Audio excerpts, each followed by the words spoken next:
안녕하세요. 야매경제입니다. 오늘의 주제는 미국의 달러 패권입니다. 기축통화는 국제외환시장에서 금융거래의 중심이 되는 통화를 말합니다. 현재 기축통화는 단연코 달러라고 할 수 있는데요.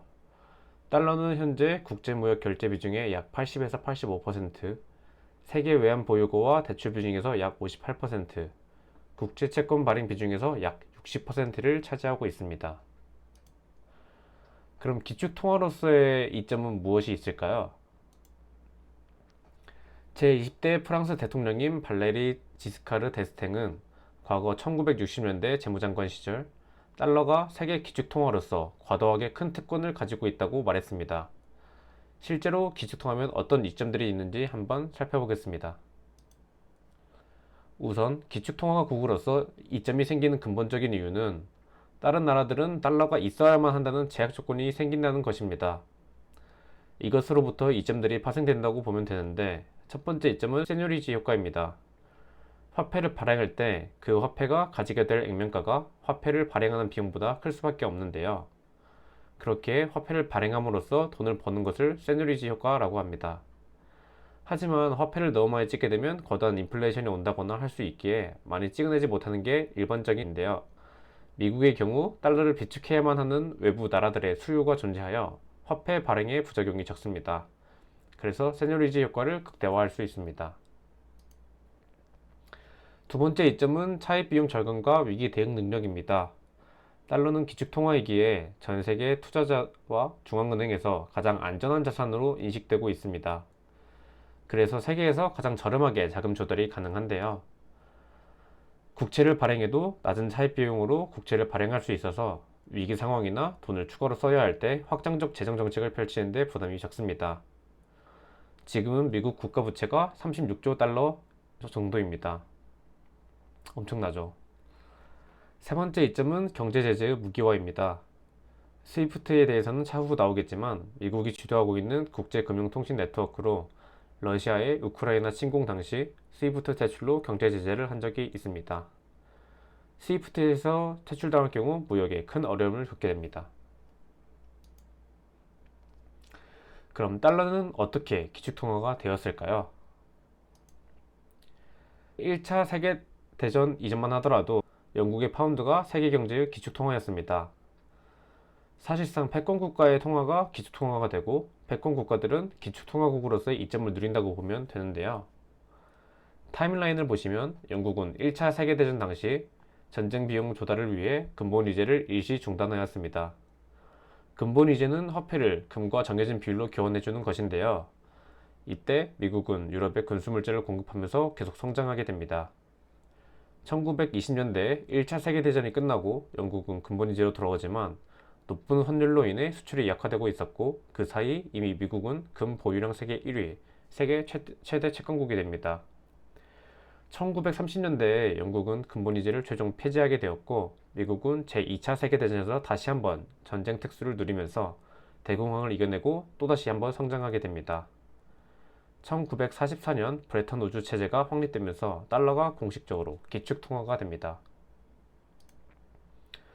여기서 브레턴 우주 체제는 1944년 미국 뉴햄프셔주 브레턴 우주에서 개최된 국제회의에서 44개 연합국 대표만이 모여 만든 국제통화 질서인데요.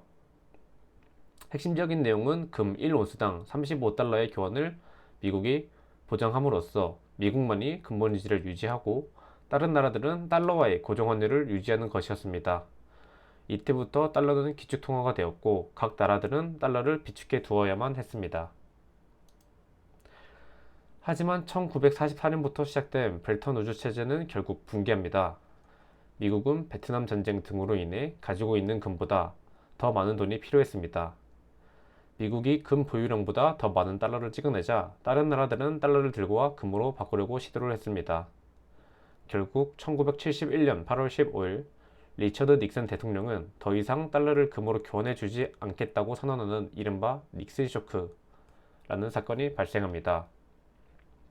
이 발언으로 인해 27년간 지속된 브레튼 우주 체제의 사실상 끝이 났으며 달러 가치가 10% 이상 하락하고 국제통화체계에 혼란이 발생합니다. 기존의 고정환율제가 사라지고 변동환율제가 도입되었으며 이때부터 전 세계는 화폐를 기초자산 없이 국가의 신용만으로 찍어내는 불태원 화폐 시대에 들어서게 됩니다. 미국이 달러의 금태환을 중지함으로써 다른 나라들이 달러 비축에 대한 필요성이 줄어들자 미국은 달러 기축통화 지위를 다시 한번 올리기 위해서 전략적 선택을 하게 되는데요. 그것이 바로 페트로달러입니다. 패권 국가의 국방력을 활용하여 사우디아라비아를 시작으로 주요 산유국의 안보를 보장해주고 산유국들은 석유 거래에서 달러로만 결제하도록 합의를 합니다. 산유국들은 석유 판매로 얻은 수익을 미국 국채나 금융자산에 다시 투자했죠.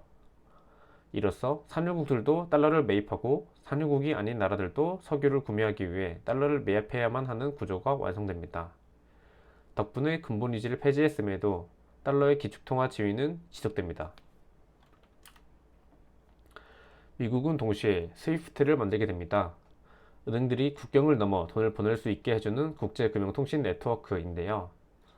미국은 스위프트에서만 이제 원유의 달러 결제를 하게 만들었으며 200여 개국의 12,000개 금융기관들이 가입한 가장 안전하고 신뢰할 수 있는 국제금융 시스템이 되었습니다.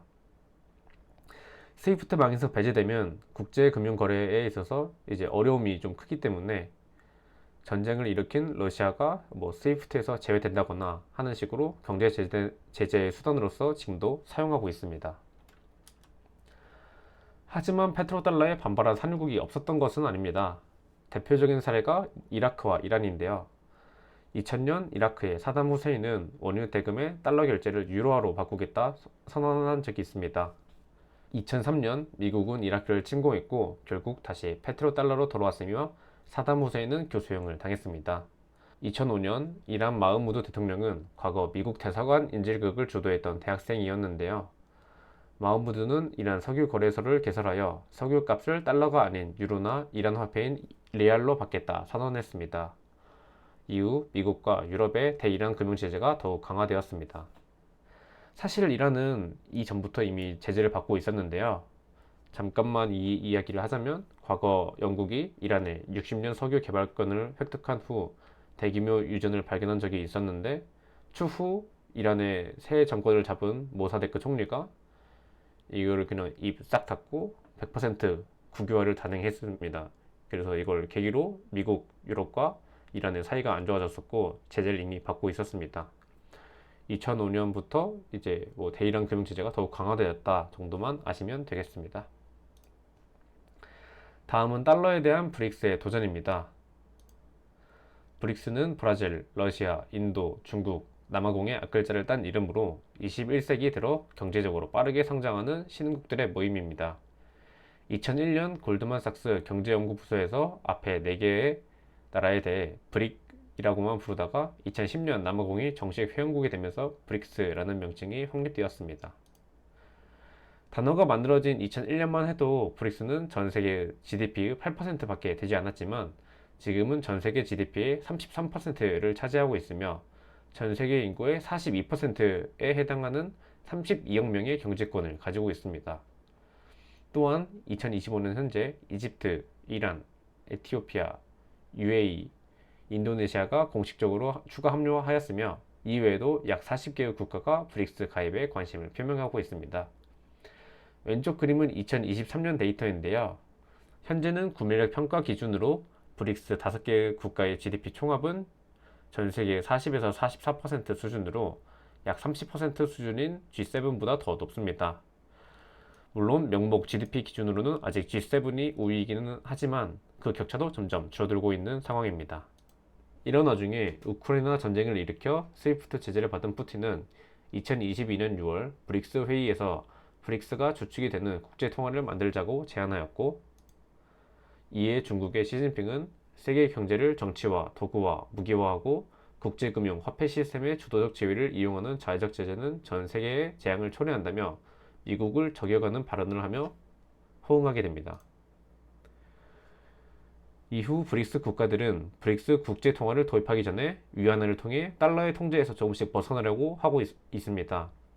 스위프트가 아닌 중국이 만든 CIPS 시스템을 이용한 위안화 결제를 늘리고 있죠. 브릭스 국제통화는 가칭 브릭스 유닛으로 불리며 논의되고 있습니다. 아직 실제로 등장한 것은 아니지만 전체 가치의 40%를 금으로 60%를 브릭스 국가의 통화 바스켓으로 담보하는 구조가 논의되고 있으며 실제로 중국이 금을 대량으로 매입하고 있는 상황입니다. 스위프트를 대체하기 위한 브릭스페이와 브릿지의 경우도 2024년 카잔 선언 등에서 공식적으로 언급되고 있으며 블록체인 기술을 활용하여 스위프트 대비 강점을 가져가려 하고 있습니다.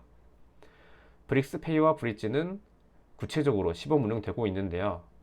브릭스 유닛의 경우 미국 눈치를 보며 아직 정확하게 구체화되진 않았지만 이제 브릭스페이, 브릿지 등과 추후 연기 가능성이 있다고 보고 있습니다. 달러 패권에 대한 이야기는 마무리되었는데요. 요즘 뉴스 기사들을 보면 미국과 브릭스의 갈등 구도가 점점 커져가고 있는 것 같습니다. 저는 달러의 위상이 예전만 못한 것은 맞지만 아직 충분히 건재하다고 생각합니다. 물론 브릭스의 성장과 브릭스의 달러 패권 도전이 예사롭지 않은 것 또한 분명한 상황이죠. 그렇게 패권 싸움이 끝나기 전까지는 혼란스러운 상황이 지속될 것으로 보입니다. 미국은 달러가 이제 기축통화의 지위에서 내려오게 되면 감당할 수 없을 정도로 부채가 큰 상태라 브릭스를 견제해야만 하는 상황인데요. 근데 이제 미국이 예전만큼 영향력이 강하지 않다 보니 혼자 견제하기가 어려워서 관세 협상이라는 명분으로 동맹국들에게 지원을 강하게 요구하는 느낌인 것 같습니다. 물론 미국이 이제 완전 정예편 이런 것은 아니지만 중국이나 러시아가 해온 행보보다는 비교가 안 될 정도로 신사적이라고 생각을 하고 있고요. 또 대한민국이라는 나라가 미국의 원조를 받았고 기술 이전 같은 것도 받아서 여기까지 성장해온 나라인 만큼 저는 이제 미국이 이겼으면 좋겠습니다. 네, 감사합니다.